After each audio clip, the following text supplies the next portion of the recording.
Is it possible to stretch the hours of a day by simply letting yourself get bored? Shayla Love looks at the specific panic of a parent watching the years accelerate, a feeling that often intensifies as routines harden. Writing on 19 July 2026, Love asks why a childhood summer once felt like an eternity, while a modern work week now vanishes in a blink.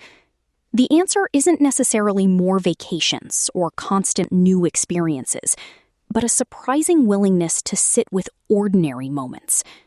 Brain science and Buddhist practice suggest that stretching the day might actually require the one thing most people try to avoid: being bored.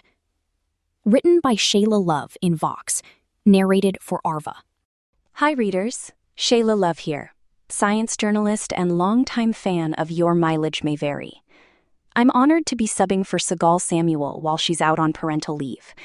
I'm diving into your questions as a way to help understand human nature and our choices through multiple lenses: philosophical, psychological, and beyond. Please send in any emotional, body-brain, sociological, perceptual, or other kind of life quandaries you might have. How to slow down time when life keeps speeding up? Skydiving or watching the grass grow? Psychologists and Buddhists explain how we can stretch our time. My conundrum is common, I guess. I feel time accelerating as I grow older. I am expecting my second child, and as the days tick down until I meet her, I feel time catching up with me. I'm in my 40s. I want to savor every day, but they go by so fast. I know that novelty is a partial solution to this, so I do lots of new things. I take up hobbies, go to new places, etc. But I still feel an encroaching contraction of experience and memory, and I'm afraid my remaining decades will go by in a blur. I want to prepare to be as present as I possibly can to the new human I'll work to raise. Do you have advice on slowing down time, or wisdom on how to dilate and cherish the moment I'm in? I've tried mindfulness and various meditation practices. These haven't caught hold yet, though I'll keep trying. Daily journaling and getting away from social media seem to help, but the days still fly by.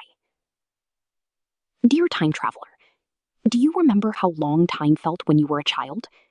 I certainly do. I remember summer break stretching out endlessly, a whole eternity captured in one hot July afternoon. It's no wonder that we respond with panic as we get older, and weeks snap by so fast, no matter what we're doing: vacation, working, or as you are, growing a family.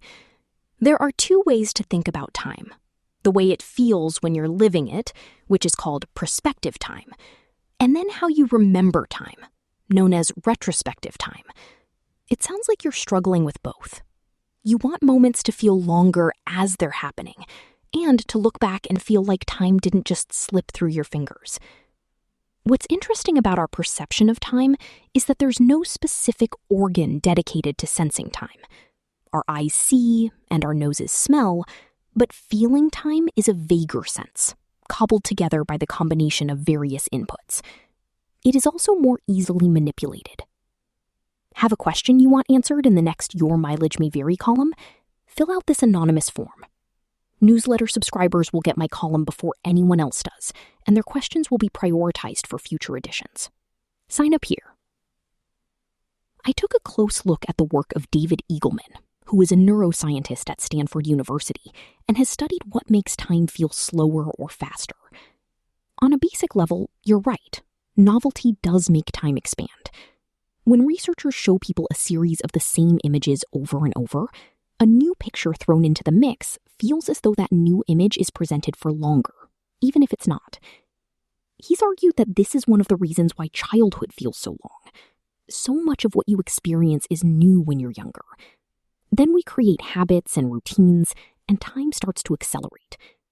If you have the same commute each day, it's easy for it to feel so familiar that parts of it may not even register in your memory on any given day.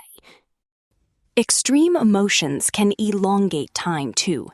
In one of Eagleman's more daring experiments, he asked people to free fall from 15 stories above the ground. They fell into a net. When the people were asked later to try to recreate how long the fall was by estimating it on a stopwatch, they overestimated the duration by about a third. He also had them wear a device on their wrists that rapidly flashed images and numbers while they fell. If their other senses had also slowed during their fall, like Neo in The Matrix, they should have been able to see some of the images flashing before them. They didn't. The sensation that time slowed down didn't mean much practically. It was simply a feeling. When time appears to slow, it is perhaps more helpfully explained by how our memory works. Doing something scary or dangerous activates the amygdala, which tells the rest of the brain to pay attention to what's going on, to remember more of the details later, which makes time seem to stretch out. Swiss geologist Albert Heim once interviewed people who fell while mountain climbing. He found that while people were plummeting to what they thought was a certain death, time also expanded. When a race car driver was launched 30 feet into the air after a crash, he told researchers at the University of Iowa that it seemed like the whole thing took forever. Everything was in slow motion. Some access this feature of our minds when they take up bungee jumping or skydiving, or, like you, tamer new experiences that the brain takes its time registering more details of. Other people have turned to drugs like hashish or LSD, which can make minutes or hours feel like whole days. But the real issue comes down to a question of how you want to be spending that very time you feel passing you by. Is it obsessing over optimizing for activities that promise maximum time stretchage? I think that might degrade your experience of the life you have in front of you. As you note yourself, adding novelty for the sake of novelty doesn't seem to be helping your life feel more time-rich. In fact, it sounds like you're ending up with time urgency, or trying to achieve as much as possible in as short of a period of time as possible. Being anxious, burnt out, and multitasking can, in some cases, make time feel more sped up. This is because you don't have the bandwidth to pay attention and build detailed memories around what you're doing. Plus, constructing days where time always feels slow means never getting caught up with friends or children, or being engrossed in a well-loved hobby, where you look up at the clock and discover hours have passed in what felt like no time at all. There's something bittersweet about that, but something to relish too. In fact, there is useful wisdom in acknowledging the difficult fact that as we get older, our time is running out. Many ancient philosophies advise to remind yourself of death in order to focus on the importance of life. In Stoicism, this is called memento mori, or remembering that you will die. I slightly prefer Buddhism's 5 remembrances, which are mantras about accepting that change is inevitable and it's our destiny to grow older. There's nothing like having children to make you confront that reality. I am of the nature to grow old. I cannot escape old age, is the first remembrance. We might add on to it, and I cannot escape the passage of time. If you give up trying to slow down time to a halt, it doesn't mean you can't find some more spacious ways to live in the time you do have left. Meditation is often pulled off the shelf as a trick for paying more attention. But rather than sitting with your eyes closed and listening to your breathing, I suspect a more quotidian mindfulness would help you. Thich Nhat Hanh, the Vietnamese Thian Buddhist monk, wrote about taking back the time spent on everyday life through being mindful when doing the stuff that we tend to rush through. Nhat Hanh reminds us that these things are also our life. When we wash dishes, for example, we might find ourselves thinking only about our list of what we're going to do next. Then, we are not alive during the time we are washing the dishes, he wrote. Instead, we are sucked away into the future, and we are incapable of actually living 1 minute of life. Rather than adding another new class or going on another trip, try making parts of your routine life new again.